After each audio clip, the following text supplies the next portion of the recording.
देश की राजधानी दिल्ली में लाल किले के पास कल शाम हुए धमाके से पूरा देश सन्न है। धमाके में 12 लोगों की जान चली गई। देश की जांच एजेंसियां इसकी जांच में तफ्तीश में लगातार जुटी हुई हैं। कल ही जांच एजेंसियों ने फरीदाबाद में आतंकी मॉड्यूल का खुलासा किया था और शाम को यह बड़ा धमाका हो गया। सवाल यह है, क्या फरीदाबाद आतंकी मॉड्यूल से ही इसके तार जुड़े हुए हैं? धमाके की जांच एनआईए को सौंप दी गई है। अभी तक सरकार या जांच एजेंसियों की ओर से यह जानकारी सामने आनी बाकी है कि धमाके की साजिश के पीछे कौन कौन से लोग हैं, लेकिन सूत्रों के हवाले से कई जानकारियां सामने आई हैं। सूत्र बताते हैं जिस कार में धमाका हुआ उसे डॉक्टर उमर चला रहा था, जो पुलवामा का रहने वाला था।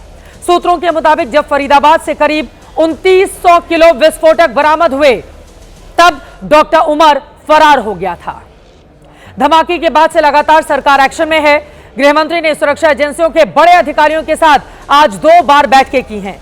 पीएम मोदी ने पीड़ित परिवारों के प्रति संवेदना व्यक्त की है और इस बात का भरोसा दिया है कि जांच एजेंसियां साजिश की तह तक जाएंगी और साजिश करने वालों को बख्शा नहीं जाएगा।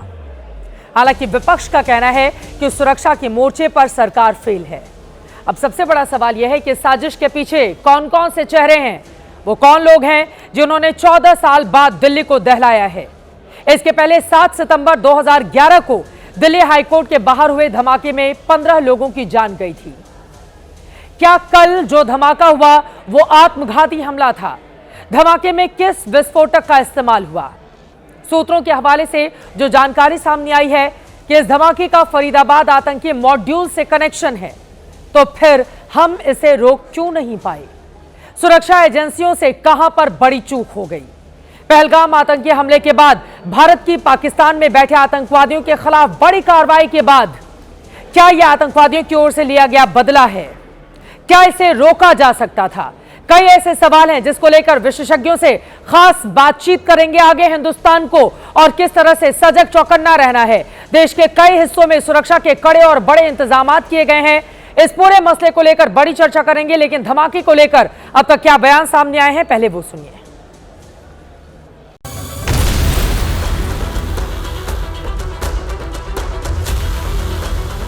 कल शाम दिल्ली में हुई भयावह घटना ने सभी के मन को व्यथित कर दिया है। मैं पीड़ित परिवारों का दुख समझता हूं।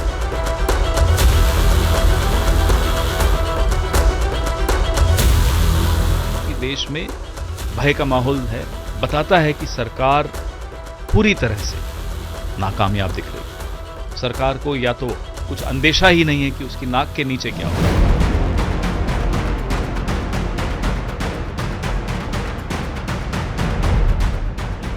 आतंकवाद की रीढ़ तोड़ना यह हम तमाम राजनीतिक दलों का कर्तव्य है और उस दिशा में सरकार तो कर्तव्य अपना निर्वहन कर रही है।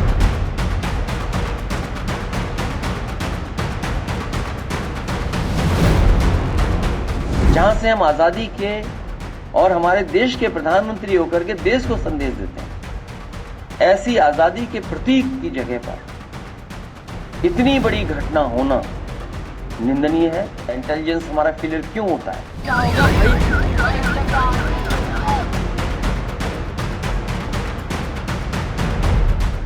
चुनाव के समय में इस तरह की बातें यदा कदा होती रहती हैं, उससे बिहार के लोगों को कोई विचलित होने की जरूरत नहीं है।